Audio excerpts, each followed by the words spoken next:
Bonjour et bienvenue donc dans cette deuxième et dernière partie donc de la vidéo explicative sur les institutions de la Ve République. Donc on va reprendre là où on s'était arrêté et attaquer notre grand 2, les collectivités territoriales et la décentralisation. Alors même chose, on va prendre la fiche d'activité. Alors vous n'avez pas en fait sur le cours les réponses aux questions. Mais moi je les ai ici. Donc ce que je ferai, c'est qu'après avoir expliqué, j'afficherai en plein écran en fait les réponses aux questions. Vous pourrez mettre pause sur la vidéo et prendre la correction. D'accord? Toujours pareil, je considère que euh, vous avez déjà fait le travail et que vous avez répondu aux questions par vous-même. D'accord? Là c'est juste les explications et la correction. Le travail normalement est déjà fait. Alors, on prend notre fiche sur les collectivités territoriales, donc les différentes collectivités territoriales et leurs compétences. On vous demande dans un premier temps quelles sont les différentes collectivités territoriales en France.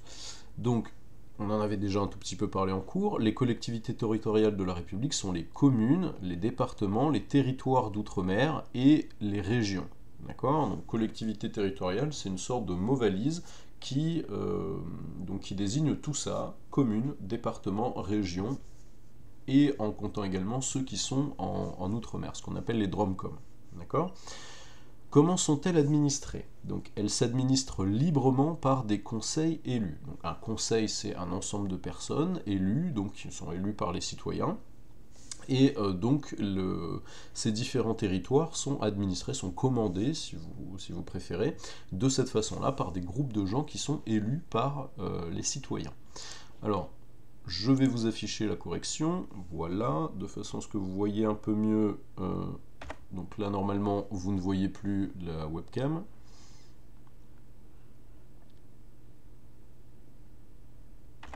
Voilà, donc comme je disais, vous pouvez faire une pause pour prendre la correction sur la fiche, et on avance avec les compétences des collectivités territoriales. Donc on va voir qu'en fait, chaque collectivité a un rôle précis, a des attributions qui lui sont données par l'État, et donc s'occupe de quelque chose en particulier.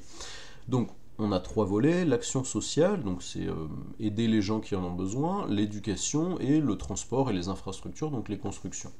Si on regarde, donc les conseils municipaux, donc il y a 36 500 communes en France, vont s'occuper surtout en fait de transmettre les demandes au conseil général. Donc pour tout ce qui est action sociale, par exemple quelqu'un qui voudrait pouvoir bénéficier des allocations familiales, il va pouvoir déposer son dossier en mairie, mais la mairie s'occupe juste de transmettre au département. C'est le département qui s'en occupe. Pour l'éducation, on voit que les communes s'occupent des écoles, au sens des écoles primaires. Donc elles les construisent, elles les équipent, elles les entretiennent, c'est sur le budget de la commune, les écoles primaires. Pour le transport et les infrastructures, les communes s'occupent de la voirie communale et des transports urbains, c'est-à-dire des petites routes et vraiment des transports dans la ville. Au niveau des départements, donc on a 100 départements en France, donc pour l'action sociale, on voit que là le département fait beaucoup. C'est le département en fait qui possède la plupart en fait des attributions dans le domaine social. C'est-à-dire que c'est le département qui va verser les allocations familiales, qui va verser en fait les aides à certaines personnes en difficulté, comme par exemple les personnes âgées ou les personnes handicapées. Donc tout ça, l'action sociale, c'est le département. C'est important parce qu'il y a une question dessus. En termes d'éducation, le conseil général, donc les départements s'occupent des collèges, donc pareil, il les construit, il les équipe, il les entretient. Et au niveau des routes, il va s'occuper des voies départementales, donc des routes un tout petit peu plus importantes que les voiries communales, et il va s'occuper aussi des transports scolaires, donc les bus de ramassage scolaire, etc. Tout ça, c'est payé par les départements. Et enfin, on a les régions qui s'occupent donc d'entretenir, de construire les lycées, et qui lui va s'occuper de ce qu'on appelle la voirie nationale. Les routes nationales, vous en avez probablement déjà prises avec vos parents. C'est les routes qu'on utilise quand on veut pas payer le péage d'autoroute. C'est des routes assez importantes en fait qui vont relier vraiment des territoires entre eux, donc ils vont relier différentes régions, différents départements, etc. C'est des routes encore plus importantes que les départementales. Voilà, après, on va laisser tomber donc les transports collectifs d'intérêt régionaux, mais ce qui est important de bien comprendre, c'est que chaque collectivité territoriale s'occupe de quelque chose en particulier. Chacun a son propre domaine, et on retient donc que ce n'est plus l'État qui s'occupe de tout. Ça, c'est très important, puisque ça s'appelle la décentralisation. Je vais revenir dans un instant, mais ça sera sur le à retenir. Donc, les 2 premières questions, j'ai déjà répondu. Il nous manque juste la 3. Comment ces collectivités règlent-elles les affaires relevant de leurs compétences? C'est-à-dire comment elles prennent des décisions? On a la réponse ici.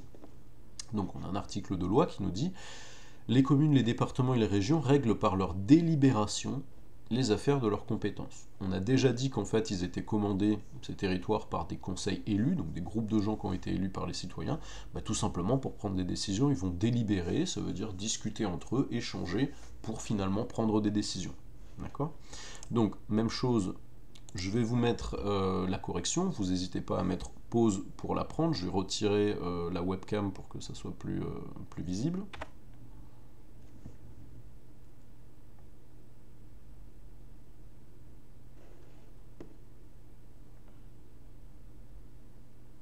Voilà, donc je répète pas tout parce que c'est ce que je viens d'expliquer, juste n'oubliez pas, mettez pause et vous prenez la correction comme ça.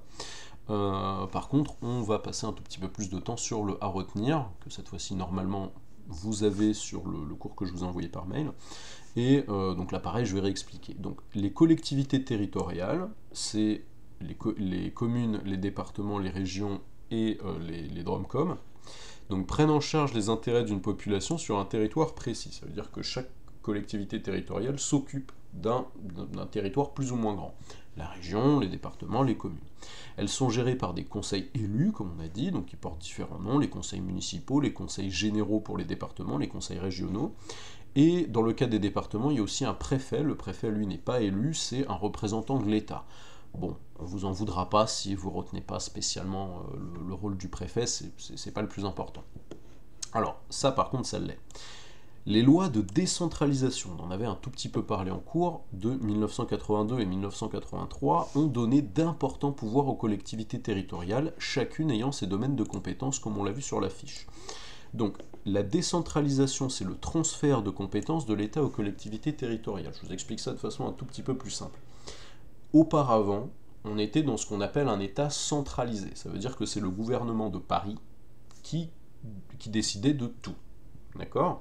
Avec les lois de décentralisation de 1982-1983, l'État, le gouvernement de Paris, si vous voulez, donne de plus en plus de pouvoir, de plus en plus de responsabilités aux collectivités territoriales. Donc il va dire, maintenant c'est plus nous, le gouvernement de Paris, qui nous occupons de ça, c'est les communes. Maintenant, c'est plus nous qui nous occupons de ça, c'est les départements. Maintenant, c'est plus nous qui nous occupons de ça, c'est les régions. Donc le transfert de compétences, le transfert de pouvoir de l'État vers les collectivités territoriales, c'est ce qu'on appelle la décentralisation. Pourquoi on fait ça ? Tout simplement parce que, quelque part, c'est assez logique, les collectivités territoriales savent mieux ce qu'il faut faire pour leur territoire. Ils sont beaucoup plus proches des habitants et on peut penser par exemple que le gouvernement parisien n'a pas beaucoup idée de ce qu'il faudrait faire pour améliorer la vie dans un petit village de la Creuse par exemple. Donc les collectivités territoriales vont pouvoir, c'est marqué, prendre en compte les spécificités des situations locales, donc ils savent mieux en gros ce qu'il faut faire pour les différents territoires et ils vont pouvoir répondre rapidement à leurs besoins puisqu'il n'y a pas besoin de demander l'autorisation en fait au gouvernement parisien. Les collectivités territoriales ont des responsabilités, elles peuvent prendre les décisions d'elles-mêmes. Évidemment, pour construire des choses, elles ont un budget, elles ont de l'argent qu'elles utilisent donc comme elles le souhaitent. Donc, on va maintenant passer au grand 3, donc la Constitution respecte le pluralisme politique. Alors, on va prendre là aussi la fiche d'activité, et donc déjà, on va se demander ce que c'est qu'un parti politique avant d'expliquer ce que c'est que le pluralisme politique. Donc, sur cette nouvelle fiche d'activité, vous avez donc une première question, montrer que la Constitution respecte la diversité des opinions politiques. Donc, on lit le texte, les partis et groupements politiques concourent à l'expression du suffrage, ça veut dire les partis, comment expliquer ça simplement, vont aider les gens à pouvoir exprimer leurs idées. La diversité en fait des partis politiques participe de la liberté d'expression, si vous voulez. Ils se forment et exercent leur activité librement. Alors ça c'est important, ça veut dire que former un parti politique en France c'est très simple. Un parti politique, ça se forme comme une association. D'ailleurs, au sens strict, un parti politique c'est une association.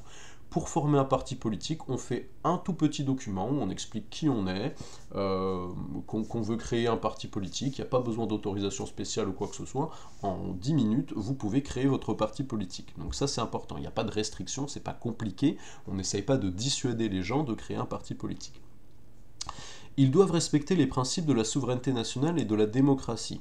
Alors, j'ai dit que créer un parti politique c'était très simple, néanmoins il faut quand même respecter certaines règles. On n'a pas le droit de créer un parti politique néo-nazi par exemple, ou de créer un parti politique dont les idées seraient si on est élu, on va supprimer la démocratie, on va supprimer la République, on mettra en place une dictature. Ça c'est interdit.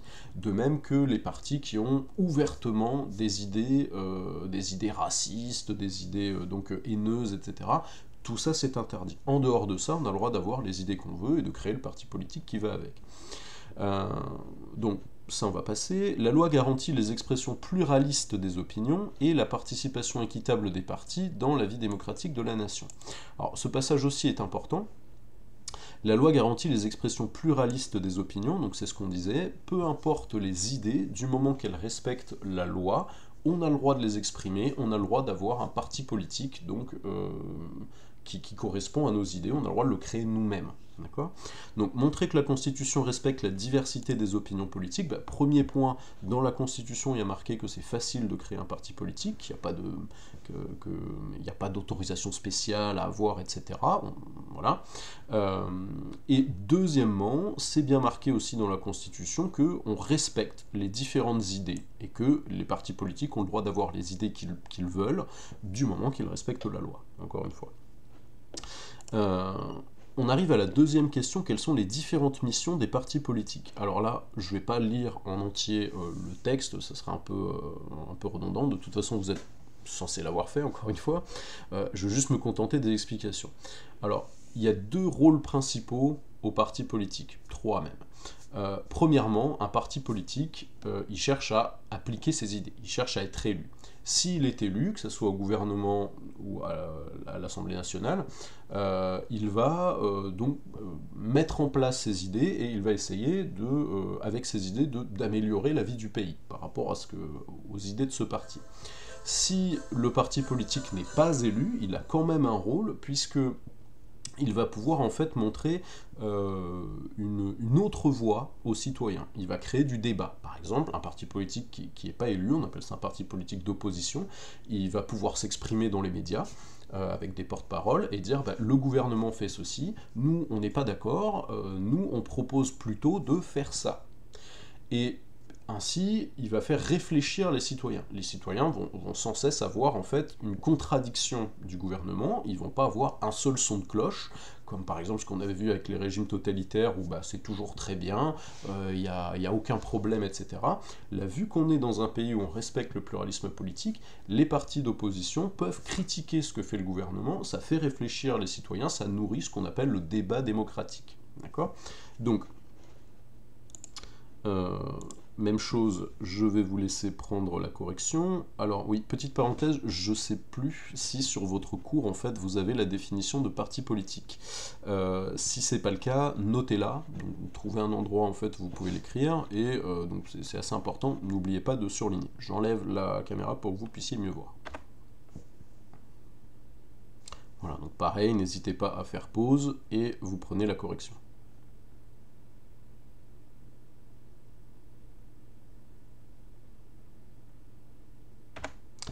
Voilà, donc j'avance un tout petit peu, on passe au à retenir. Donc un parti politique est une association de personnes qui ont les mêmes idées pour l'amélioration de la vie publique, la vie politique, et souhaitent les voir appliquées à l'échelle du pays. C'est-à-dire que le but d'un parti, c'est d'être élu, d'appliquer ses idées. Les partis politiques ont donc pour but de faire connaître leurs idées. Plus il y a des gens qui sont au courant de leurs idées, plus ils sont susceptibles de voter pour lui, de susciter le débat avec le gouvernement en place, donc c'est ce que j'ai expliqué. S'ils ne sont pas élus, en fait, ils vont continuer à exprimer leurs idées pour faire réfléchir les gens, pour montrer qu'une autre voie est possible. Donc le pluralisme politique, ça c'est très important, et le fait de permettre l'expression de toutes les opinions politiques et d'accepter la diversité des partis. En clair, on n'accepte pas un seul parti ou un seul type d'idée, comme ça pourrait être le cas dans une dictature ou un régime totalitaire, on accepte toutes les idées politiques, du moment, encore une fois, qu'ils respectent la loi. C'est-à-dire, on n'a pas le droit d'avoir des idées ouvertement racistes, ouvertement haineuses envers une certaine communauté, et on n'a pas le droit de vouloir créer un parti qui veut supprimer la démocratie. Voilà. Pourquoi c'est important ça, le pluralisme politique? Déjà parce que sinon, il n'y a pas vraiment de démocratie. Même si on vous donne l'illusion d'un choix, mais que vous avez finalement le choix entre différents noms de personnes, mais qui ont toutes les mêmes idées, c'est pas un vrai choix, c'est pas une vraie démocratie. Donc respecter ce principe est important, chacun doit pouvoir choisir librement le parti de son choix en fonction des idées qu'il représente. Ça montre le respect de la liberté d'opinion, la liberté d'expression aussi, on aurait pu rajouter, en France. En plus de ça, plus il y a de partis différents, plus les citoyens ont une chance de trouver celui qui se rapproche le plus de leurs idées à eux. D'accord? Donc le pluralisme politique, plus il est respecté, plus finalement la démocratie est en bonne santé, les citoyens savent qu'ils peuvent trouver un parti qui leur correspond. D'accord? Alors, avant de passer à la conclusion, je vais revenir sur donc les principaux partis politiques en France, et je vais essayer de vous expliquer le plus clairement possible, mais sans trop rentrer dans les détails non plus, parce que sinon ça serait assez long, les principaux partis politiques en France. Alors, avant de détailler tout ça, il faut déjà qu'on explique ce que c'est la gauche et la droite. Donc je vais essayer de faire simple, en commençant par vous expliquer d'où vient cette expression. Donc, cette expression, elle vient de la Révolution. Alors, je vous affiche ça pourquoi, puisque c'est donc l'Assemblée nationale vide, et donc la première fois que l'Assemblée nationale s'est réunie, c'était pendant la Révolution en 1789. D'accord ? Alors, pendant la Révolution, il y avait plusieurs types de députés. Il y avait les députés qui voulaient changer le plus de choses, qui voulaient aller le plus loin dans le changement de la Révolution, et eux, ils avaient l'habitude de s'asseoir à gauche. Donc les députés, ils s'assoient un peu comme vous, hein, vous vous asseyez à côté de vos potes, vous vous asseyez à côté des gens que vous aimez bien, et donc eux, les députés, s'assoient en fonction des groupes politiques, donc ils s'assoient eux aussi à côté de leurs potes, c'est-à-dire à côté des gens qui partagent les mêmes idées qu'eux. Donc les députés qui voulaient aller le plus loin dans les réformes, dans les changements, si vous voulez, de la Révolution, avaient pris l'habitude de s'asseoir à gauche. À droite, on avait au contraire les députés qui ne voulaient pas changer trop de choses, voire qui voulaient le retour du roi, le retour de la monarchie. De là est née l'expression gauche et droite. Donc gauche, de façon générale, c'est le souhait de beaucoup de réformes. Par réforme, j'entends des réformes sociales, hein, des changements souvent pour aider les plus pauvres, voilà, pour parler clairement. La droite, au contraire, c'est un certain conservatisme, on ne souhaite pas forcément changer énormément de choses, même s'il y a d'autres thèmes, on va développer un peu. Déjà, vous avez en gros l'idée. Alors, quels sont les principaux partis politiques en France? Donc, sur le tableau, vous les avez classés en fait de l'extrême gauche jusqu'à l'extrême droite. On va prendre ça petit à petit. Donc, à l'extrême gauche, vous avez la France Insoumise. La France Insoumise, vous avez peut-être entendu donc à la télé parler donc son dirigeant. Son dirigeant, c'est Jean-Luc Mélenchon. D'accord ? Alors, quelles sont les idées de la France Insoumise ? Donc, la France Insoumise s'oppose au libéralisme. Donc attention, c'est bien hostilité au libéralisme, ça veut dire qu'ils sont contre. Hein. D'accord. Donc le libéralisme, c'est l'idée que l'État ne doit pas intervenir dans l'économie. D'accord. Les gens qui sont libéralistes disent si l'État intervient dans l'économie pour par exemple forcer les patrons à augmenter les salaires, pour mettre des règles pour les licenciements, etc., les libéralistes pensent que ça c'est forcément une mauvaise chose, puisque c'est les patrons qui vont en pâtir si les entreprises donc, sont trop contraintes en fait par l'État, elles iront mal, donc il y aura du chômage, etc. D'autres ne pensent pas du tout comme ça et pensent au contraire que l'État, c'est son rôle d'intervenir dans l'économie pour limiter les inégalités. Donc là, on est donc à l'extrême gauche et donc les personnes en fait qui font partie de la France insoumise sont vraiment contre le libéralisme. Ils ne veulent pas du tout appliquer ce principe-là. Donc au contraire, ils pensent que l'État doit intervenir beaucoup dans l'économie. Ils veulent de nombreuses réformes sociales, ça veut dire ils veulent des nouvelles lois, des nouvelles aides pour les plus pauvres, pour les personnes qui en ont besoin. D'accord ? Ils sont contre l'Europe de Maastricht, c'est-à-dire qu'ils... Alors, Maastricht, c'est le traité de Maastricht. Ils ne sont pas contre l'idée d'Europe en soi, c'est-à-dire pas contre l'Union européenne, mais par contre, ils sont contre les règlements de l'Union européenne tels qu'ils existent aujourd'hui, notamment pour tout ce qui concerne les entreprises, des règles en fait libérales qui sont appliquées par l'Union européenne. Donc ça, ils sont contre ça. D'accord ? Ensuite, donc, on passe de l'extrême gauche à la gauche tout court, c'est le Parti socialiste. Donc le Parti socialiste, c'est le parti de Olivier Faure, mais bon, Olivier Faure, c'est pas forcément dit que vous le connaissiez, c'est le parti de François Hollande aussi, qui est l'ancien président. Alors, eux, ils veulent aussi que l'État intervienne dans l'économie, ils veulent redistribuer des richesses par exemple sous forme d'aide ou d'allocations, mais ils veulent aller nettement moins loin dans ces aides et ces réformes que la France insoumise. D'accord ? Ils pensent quand même que l'État doit intervenir, doit redistribuer des richesses pour limiter les inégalités entre les riches et les pauvres, mais ils veulent le faire beaucoup moins que la France insoumise. D'accord ? Eux n'ont pas de problème avec l'Union européenne telle qu'elle existe actuellement, c'est-à-dire avec les traités actuels, etc. Okay ? Europe Écologie Les Verts, alors au niveau politique, c'est à peu près la même chose que le Parti Socialiste, donc ils considèrent encore une fois que l'État doit intervenir un peu, à la marge, pour aider les plus pauvres. Mais ce qui fait leur spécificité, c'est surtout que eux considèrent que la priorité est avant tout la défense de l'environnement. C'est pour ça qu'on les appelle Europe Écologie Les Verts. Donc ils sont pour l'intégration poussée donc, dans l'Union européenne, et surtout pour créer de nouvelles lois qui aillent plus loin dans la défense de l'environnement, dans le développement durable, etc. D'accord ? Et le nom du dirigeant, c'est Yannick Jadot. Ça, c'est un peu la limite entre la gauche et la droite. Alors, En Marche, ça dépend des gens parce que c'est pas forcément affiché clairement, mais on considère que c'est déjà la droite. D'accord ? On va dire que c'est le centre droit. Encore que, bon... Après, bon, c'est une question d'avis, mais on peut dire qu'on est déjà dans la droite. Voilà. Donc, LREM, c'est La République En Marche, c'est le parti d'Emmanuel Macron, c'est-à-dire le parti qui est actuellement au pouvoir en France, que ça soit donc au gouvernement et à l'Assemblée. Donc, le parti d'Emmanuel Macron. Alors, ce parti souhaite un compromis entre réforme sociale et libéralisme, c'est-à-dire qu'il souhaite quand même aider les personnes qui en ont besoin, tout en restant dans un cadre libéral, c'est-à-dire que l'État ne doit pas trop intervenir dans l'économie, donc ça doit vraiment être à la marge. Voilà. De façon générale, ce parti est libéraliste, c'est-à-dire qu'il considère que les patrons d'entreprise doivent être libres de ce qu'ils font, qu'il ne faut pas trop les contraindre, et que de cette façon, en fait, vu qu'il n'y a pas de contrainte pour l'économie, celle-ci ira bien, donc de façon automatique, entre guillemets, il y aura du travail, vu que les entreprises vont bien, les gens ne seront pas au chômage, etc., etc. Donc le libéralisme, encore une fois, c'est l'État n'intervient pas, ou vraiment au minimum, dans l'économie.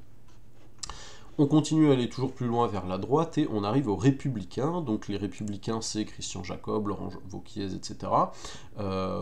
Eux donc est-ce qu'on peut dire qu'ils sont autant, on va dire, dans le libéralisme que En Marche, mais donc ont aussi un thème qui est très présent, c'est l'idée de la sécurité.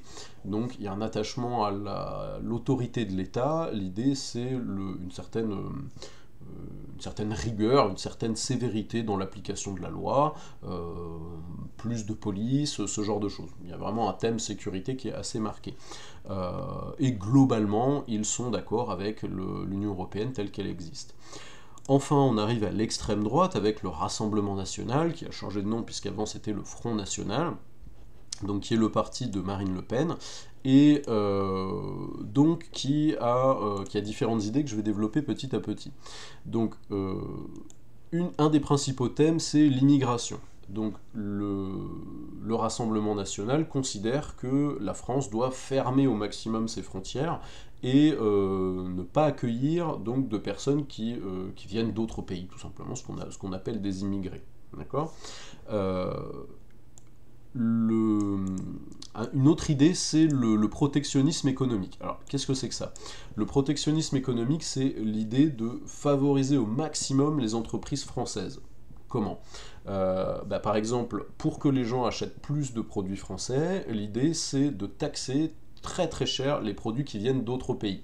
Par exemple, pour favoriser une entreprise de textile français, eh bien, vous allez taxer énormément les produits de textile qui viennent d'autres pays. Par exemple, sur un t-shirt qui vient de Chine, on va rajouter énormément de taxes pour les mettre à peu près au même prix que les textiles français, voire plus chers. Et là, ça va favoriser en théorie, ça va favoriser donc l'entreprise française, et les gens auront tendance à acheter plus français. Donc c'est ça le protectionnisme économique, favoriser par des taxes en fait les entreprises avant tout françaises. Donc il y a aussi l'idée de sortir de l'Union européenne et de l'euro pour retrouver donc ce qu'ils appellent la totale souveraineté nationale. Ça veut dire l'Union européenne fixe des règles qui s'appliquent à tous les pays, donc la France doit respecter ce que décide l'Union européenne, et le Rassemblement National dit mais non, nous on veut décider tout seul, on ne veut pas obéir à ce que dit l'Union européenne. Donc on sort de l'Union européenne, on récupère notre monnaie, le franc, on ne veut plus de l'euro pour tout décider nous-mêmes. D'accord ? Et enfin, le côté nationaliste, c'est la fierté, l'idée de la fierté du pays, d'être français, etc. D'accord ? Donc encore une fois, on part de l'extrême gauche avec la France insoumise, et on va jusqu'à l'extrême droite avec le Rassemblement national. Bon, ce que je viens de faire là, c'est plus pour de la culture personnelle, pour que vous commenciez à comprendre en troisième ce que c'est que la gauche, la droite, les idées des différents partis, etc. Rassurez-vous, on ne vous demandera pas d'expliquer ça au brevet, hein. On ne vous demandera pas de développer sur les idées des différents partis. Donc, ça, on l'avait déjà fait tout à l'heure, on arrive à la conclusion, et donc si vous vous rappelez en introduction, on s'était demandé est-ce que la République française respecte les principes d'un État démocratique? Donc, on peut conclure que oui, elle respecte donc les différents principes d'un État démocratique. Donc, premièrement, l'égalité de tous devant la loi. Ça, on a vu que tout le monde était à égalité devant la loi. Les principaux droits de l'homme sont également respectés. Donc c'est ce qu'on appelle un état de droit. Enfin non, mais en deuxième, elle respecte la séparation des pouvoirs, donc c'est ce qu'on a vu, chaque pouvoir est indépendant, donc ça c'était la première partie de la vidéo. Chaque pouvoir est indépendant, donc exécutif, législatif et judiciaire, et appartient à un groupe de personnes différents. Enfin, elle respecte la représentativité des citoyens et le pluralisme politique, c'est-à-dire que les citoyens ont le droit de s'exprimer, ont le droit d'aller voter, au sein donc d'une démocratie qui respecte le pluralisme, c'est-à-dire qu'on accepte les différentes idées des partis politiques, et ces derniers peuvent se créer facilement. Il n'y a pas un seul parti politique ou une seule idée, si vous voulez. D'accord ? Voilà, donc encore une fois, j'espère que cette vidéo vous aura aidé à mieux comprendre et mieux travailler le cours. Si vous avez des questions, n'hésitez pas soit à me les envoyer par mail, soit à les écrire, donc les mettre de côté. Si je peux, je suis encore en train d'essayer de voir comment je peux faire, mais donc encore une fois, je vous tiendrai au courant pour un live YouTube si j'arrive à faire ça.